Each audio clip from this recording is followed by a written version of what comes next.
Hai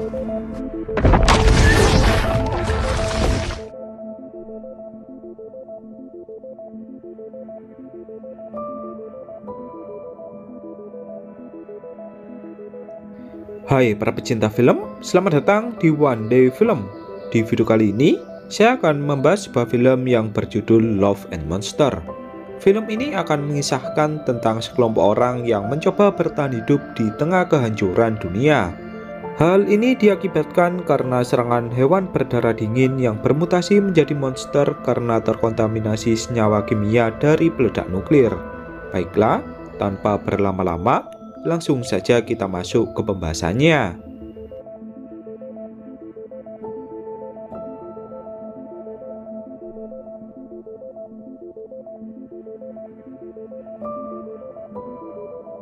Di awal film, diperlihatkan berita darurat di seluruh dunia yang menginformasikan bahwa sebuah meteor akan menghantam bumi. Seluruh negara pun lalu sepakat meluncurkan peledak nuklir untuk menghancurkan meteor itu. 6. Yep, an asteroid. So humanity came together and we did. Rencana ini pun berhasil sesuai yang diharapkan. Namun, yang tak mereka sadari, efek peledakan nuklir itu melepaskan senyawa kimia yang membuat berbagai hewan pun mulai terkontaminasi. Akibatnya, berbagai hewan berdarah dingin mulai bermutasi menjadi monster. Was eaten in his sleep by a goldfish he wanted to. And that cat. Perang besar di seluruh negara pun lalu terjadi antara umat manusia dengan para hewan yang bermutasi menjadi monster. Tak disangka, hewan-hewan ini terlalu kuat sehingga pasukan militer mulai banyak yang berguguran. Hanya dalam 1 tahun saja, 95% populasi manusia mulai punah dan hanya tersisa 5% saja. Hal ini dikarenakan para hewan yang bermutasi mulai memburu umat manusia. Manusia yang tersisa pun lalu membentuk sebuah koloni dan tinggal di dalam bunker bawah tanah. Kemudian, diperlihatkan seorang pria bernama Joel yang baru terbangun dari tidurnya. Joel memiliki sebuah koloni yang sangat kompak dan saling menjaga satu sama lain. Ia sudah tinggal di dalam bunker bawah tanah hampir 10 tahun.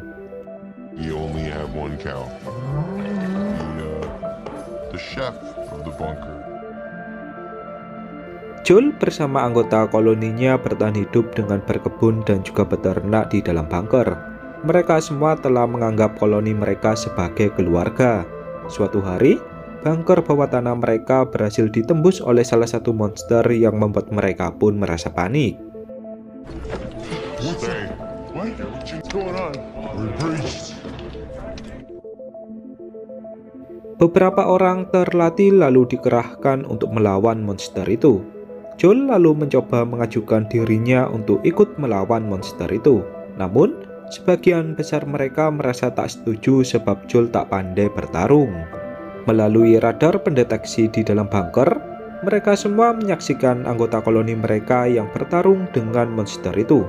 Melihat salah satu anggota koloni yang menjadi korban, Joel lalu bergegas pergi dari sana untuk menyelamatkannya. He's got one of them. Joel, wait! Namun, saat sudah tiba di tempat dari keberadaan monster itu, Joel langsung terkejut dan terdiam setelah melihat bahwa monster itu adalah semut yang bermutasi. Ia pun tak bisa berbuat apa-apa karena ukuran semut itu yang lebih besar darinya.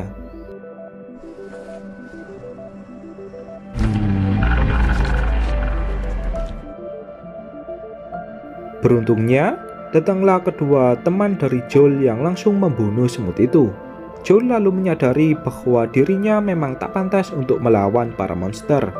Ketika Joel tengah menyendiri, ia mulai kepikiran tentang pacarnya yang bernama Amy yang sudah lama tak ia temui. My head is... Helps me to draw them. I tried. Joel merasa rindu kepada Amy sebab sudah 10 tahun ia tak bertemu. Untuk melepaskan rasa rindunya, Joel selalu menghubungi Amy yang berada di koloni lain melalui saluran radio. Awal mula Joel bisa menemukan Amy di koloni lain yaitu dengan menghubungi setiap koloni satu persatu. Meski tak bisa bertemu dengan Amy secara langsung, Joel tetap merasa senang walau hanya bisa mendengar suaranya. Joel lalu mengatakan bahwa ia merasa rindu kepada Amy dan ingin bertemu dengannya secara langsung. Amy pun lalu menjawab melalui saluran radio bahwa Joel tak perlu melakukan hal itu, sebab jarak koloni mereka yang sangat jauh. No. Amy? Perpisahan mereka berdua yaitu berawal saat dunia sedang kacau. Mereka berdua memutuskan untuk pergi bersama keluarga mereka masing-masing. Yang membuat Joel selalu rindu kepada Amy, yaitu karena Amy yang merupakan cinta pertamanya. The alcohol's a good luck charm.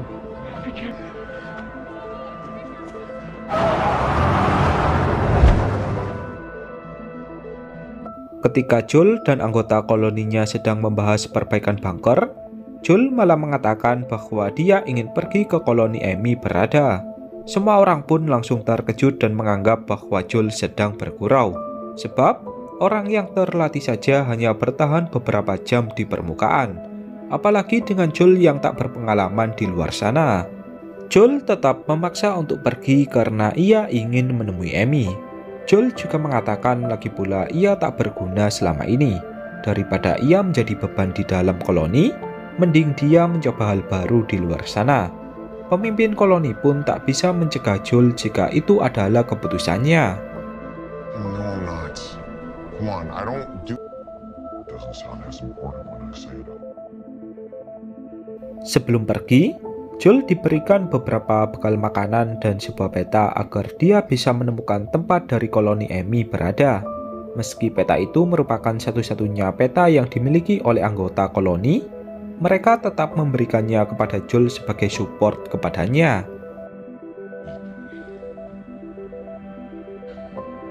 Thanks. Seluruh anggota koloni lalu mengatakan kepada Joel bahwa mereka selalu siap menerima Joel jika dia memutuskan kembali. Hal ini karena mereka sudah menganggap Joel sebagai keluarga. Kemudian, Joel pun mulai naik ke permukaan dan mengucapkan selamat tinggal kepada koloninya.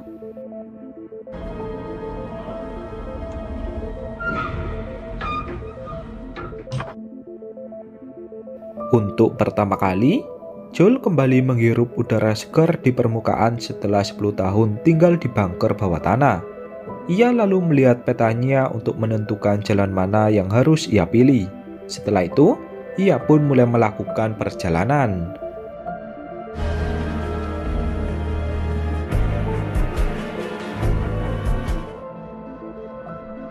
Di tengah jalan, Joel merasa terkejut setelah melihat keadaan kota yang dipenuhi oleh tumbuhan. Bahkan, berbagai mobil juga tergeletak di jalanan karena sudah tak dipakai lagi. Joel menyadari bahwa fenomena ini adalah hal yang wajar, sebab umat manusia yang tersisa hanya 5% saja.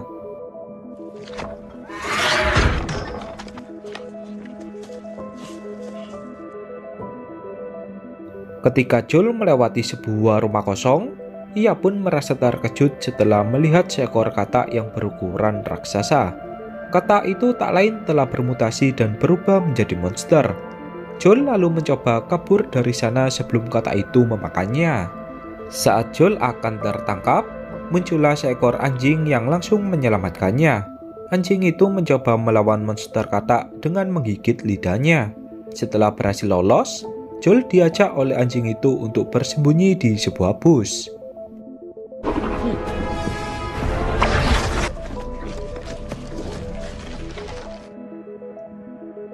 Di dalam bus, Joel melihat berbagai pakaian dan juga barang yang tak lain adalah milik dari seseorang. Joel juga melihat tulisan di bus itu yang bernama Boy yang di sampingnya terdapat gambar anjing yang menolongnya.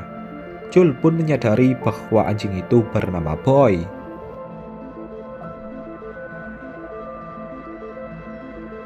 I'm Joel. Joel lalu berterima kasih kepada Boy dan bertanya tentang di mana tuannya. Raut wajah Boy pun langsung murung seakan ia memberikan jawaban bahwa tuannya telah tewas. Saat Joel mencoba mengambil sebuah gaun merah di sampingnya, Boy langsung merebutnya seakan gaun itu adalah kenangan dari tuannya. Okay, we don't have to talk about it.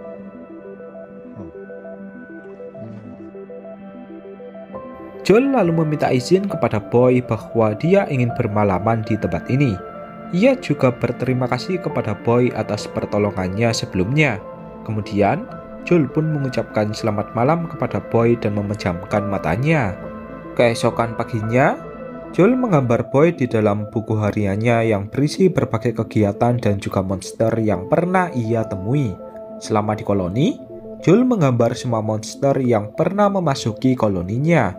Saat semua barang telah dikemasi, Joel langsung bergegas pergi dari sana dan mengucapkan selamat tinggal kepada Boy. Namun, tanpa diduga, Boy malah menggonggong ke arah Joel seakan ia memberikan kode untuk ikut bersamanya.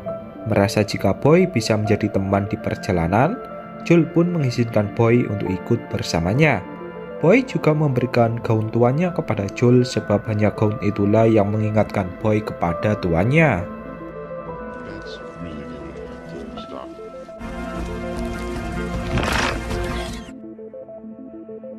Kini, Joel tak merasa sendirian lagi untuk menemukan Amy. Di perjalanan, Joel semakin dekat dengan Boy dan saling bergurau bersama. Waktu demi waktu pun telah berlalu. Joel sudah setengah jalan untuk tiba di tempat Amy berada.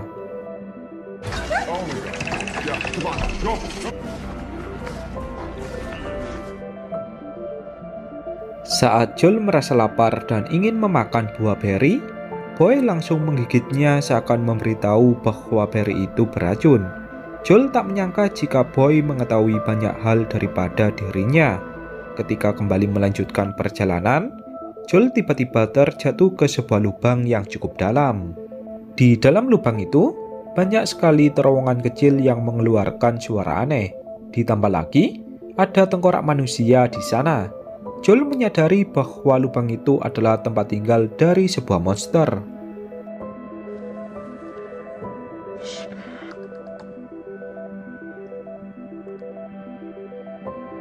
Tepat saat Joel akan diserang oleh monster lintah yang tinggal di tempat itu, muncullah seorang anak bersama ayahnya yang langsung menyelamatkannya.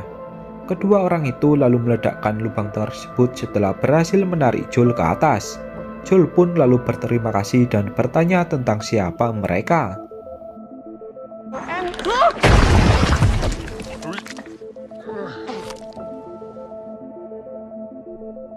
Kedua orang itu lalu mengenalkan nama mereka bahwa mereka bernama Clyde untuk sang ayah dan Minnow untuk sang anak. Kedua orang itu lalu bertanya balik kepada Joel mengapa dia berada di permukaan. Apakah Joel diusir oleh koloninya? Joel pun lalu menjawab bahwa dia ingin mencari pacarnya di koloni lain. Kedua penyintas itu lalu mengucapkan selamat tinggal kepada Joel sebab mereka akan melanjutkan perjalanan. Joel lalu bertanya lagi tentang kemana tujuan mereka. Clyde pun lalu menjawab bahwa dia akan pergi ke dataran tinggi.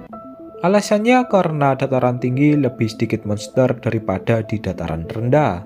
Karena arah jalan Joel masih satu jalur dengan kedua penyintas itu, Joel pun lalu memutuskan untuk pergi bersama. Di sebuah tempat, ketika Joel berlatih menggunakan busur panah, datanglah Minnow yang langsung mengajarinya. Meski usia Minnow masih sangat muda ketimbang Joel, Minnow lebih ahli menggunakan busur panah daripada Joel.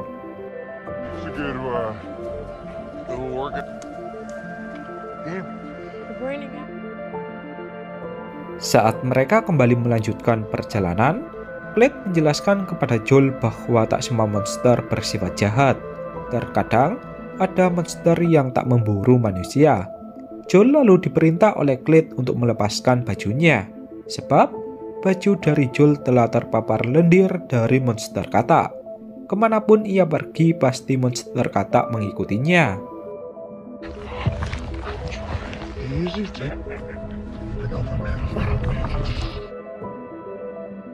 Clyde lalu menaruh baju dari Joel ke salah satu monster siput untuk memanipulasi penciuman dari monster katak. Hal ini pun lalu menjadi pembelajaran sekaligus pengalaman baru bagi Joel. Saat hari mulai malam, mereka pun memutuskan untuk beristirahat lebih dulu.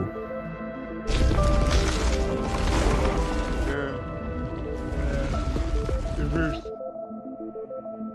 Mino langsung memilih untuk tidur sedangkan Joel bersama Clyde masih sibuk mengobrol. Sambil memakan makanan, Clyde memuji kehebatan menggambar Joel tentang berbagai monster yang ada di bukunya. Gambarnya sangat persis sekali dengan wujud monster yang asli. It's a good start. Horror stories. Beberapa jam kemudian, ketika Joel akan tidur, Clyde langsung mengatakan bahwa waktu istirahat telah habis. Joel pun langsung terkejut sebab dia belum sempat tidur. Clyde lalu mengatakan bahwa pelajaran hidup di alam liar, mereka harus memilih meluangkan waktu untuk tidur atau makan. Sebab itulah, Clyde memilih untuk makan sedangkan Mino memilih untuk tidur. Hari demi hari pun telah berlalu. Joel kini semakin ahli dalam menggunakan busur panah. Mino yang mengajari Joel pun merasa senang sebab Joel sudah ada perkembangan. Dengan demikian, peluang bertahan hidup Joel di alam liar akan semakin meningkat. Like lesson 3, don't take shortcuts. Badasses. Singkat cerita, tibalah mereka di sebuah tempat yang mengharuskan mereka berpisah. Hal ini dikarenakan arah tujuan Joel yang berada di kiri sedangkan Clyde di kanan. Joel lalu mengucapkan terima kasih kepada mereka berdua karena telah membantunya sejauh ini. Clyde yang memiliki banyak stok granat pun lalu memberikannya kepada Joel untuk berjaga-jaga. Kemudian, mereka pun langsung berpisah.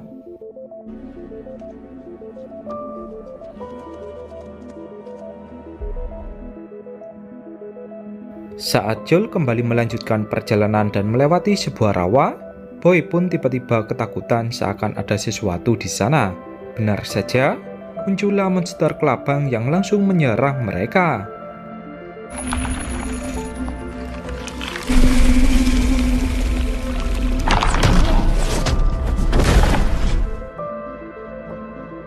Melihat Boy yang tengah terdesak, hal ini langsung mengingatkan Joel kepada orang tuanya ketika mereka terjebak di dalam mobil saat beberapa monster mulai menyerang. Tak ingin kehilangan Boy, Joel langsung memanah monster kelabang itu dan berhasil menyelamatkan Boy.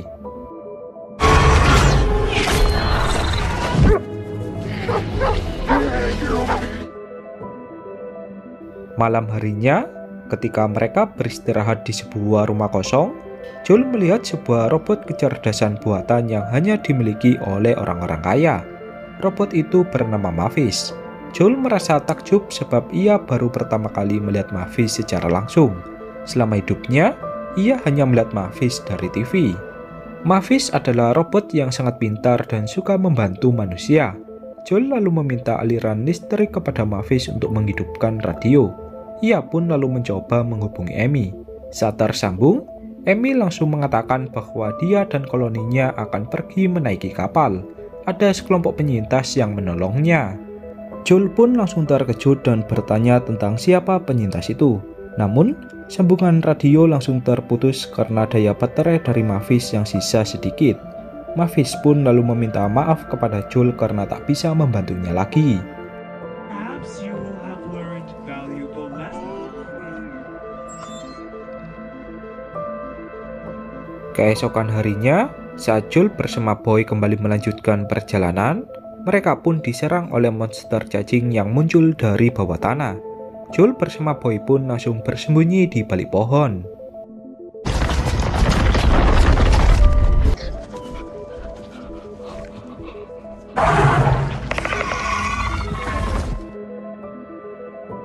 Melihat gaun tuanya yang terjatuh ke air, Boy langsung mengambilnya yang memancing perhatian dari monster cacing.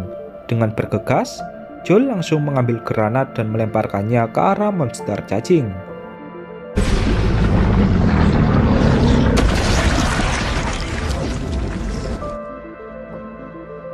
Joel lalu berenang mendatangi Boy yang berada di tepi sungai. Namun, tanpa ia duga, banyak sekali lintah yang menempel di tubuhnya. Joel pun langsung membersihkannya dan memarahi Boy karena bertindak gegabah. Boy yang kecewa pun langsung pergi meninggalkan Joel. What's wrong with you? Why don't you listen to me, huh?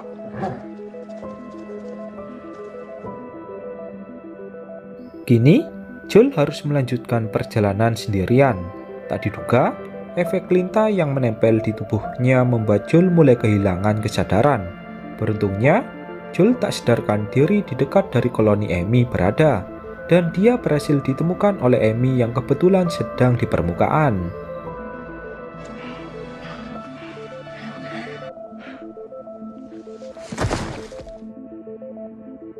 Saat tersadar, Joel merasa senang karena bisa melihat Amy kembali. Ia lalu menceritakan semua hal kepada Amy tentang perjalanannya kemari. Setelah itu, Amy mengenalkan Joel kepada anggota koloninya yang berisi para lansia. Amy juga mengenalkan Joel ke penyintas lain yang akan membawanya pergi yang dipimpin oleh seorang kapten bernama Wingson. Joel langsung mengajak Amy berbicara empat mata dan mengatakan bahwa Amy sebaiknya pergi bersamanya. Amy pun meminta maaf dan mengatakan bahwa dia tak bisa melakukan hal itu. Amy juga mengatakan bahwa sebenarnya ia sudah tak memiliki perasaan lagi kepada Joel. Mendengar hal itu, Joel pun langsung kecewa dan meminjam radio milik Amy. Kini, Joel mulai sadar bahwa dia telah membuat keputusan yang salah. Ia telah meninggalkan koloninya yang benar-benar menyayanginya. Saat Joel mengambil petanya, ia baru menyadari bahwa ada pesan-pesan dari anggota koloninya yang berada di balik peta. Pesan-pesan itu tertulis bahwa mereka merasa kehilangan dan juga tak rela saat Joel memutuskan untuk pergi. Hal ini pun langsung membuat Joel merasa bersedih.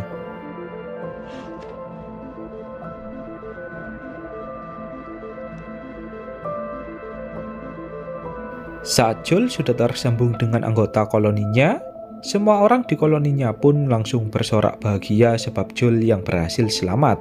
Namun, pemimpin koloninya mengatakan bahwa mereka tak bisa bertahan lebih lama lagi, sebab bunker mereka telah ditembus oleh berbagai monster. Kemudian, sambungan pun langsung terputus. Merasa khawatir dengan anggota koloninya, Joel langsung mencari Amy dan berniat untuk pergi. Namun, salah satu anggota dari Kapten Wingson malah memukulnya.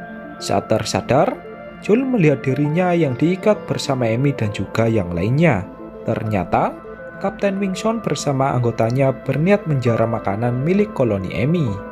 Di samping itu, mereka semua akan dijadikan makanan bagi monster kepiting yang menggerakkan kapal dari Kapten Wingson. Saat berhasil melepaskan diri, Amy menyuruh Joel untuk melawan monster kepiting sedangkan dia akan melawan Kapten Wingson dan juga pasukannya.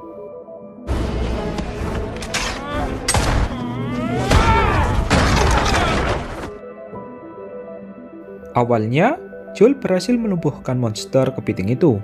Namun, Kapten Wingson menggunakan sengatan listrik yang terhubung dengan rantai yang mengikat kepiting itu. Pada akhirnya, kepiting itu pun kembali bangkit dan mencoba menyerang Joel. Saat Joel tengah terdesak, datanglah Boy yang langsung menyelamatkannya. Boy langsung mengalihkan perhatian dari kepiting itu.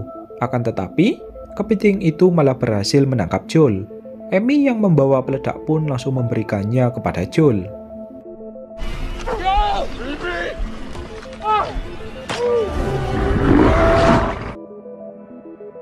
Saat Joel akan meledakkan kepiting itu, ia pun teringat ucapan Clyde yang mengatakan bahwa tak semua monster bersifat jahat.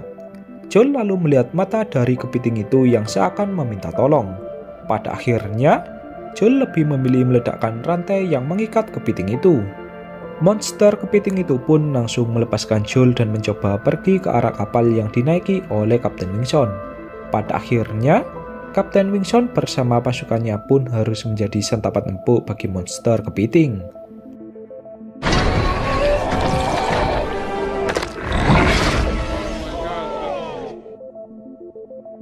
Singkat cerita, keadaan pun kini telah terkendali.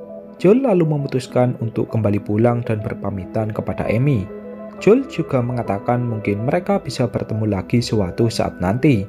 Amy lalu mengucapkan terima kasih kepada Joel atas bantuannya.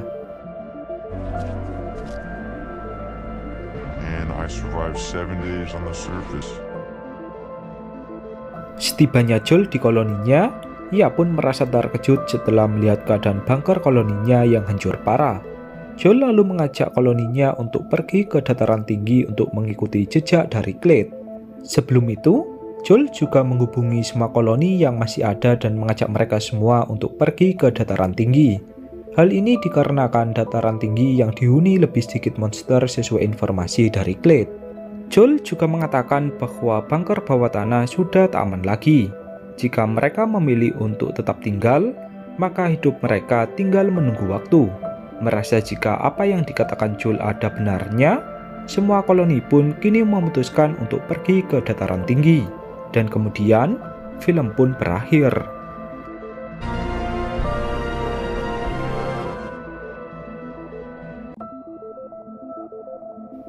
Baiklah, mungkin hanya itu pembahasan pada film kali ini.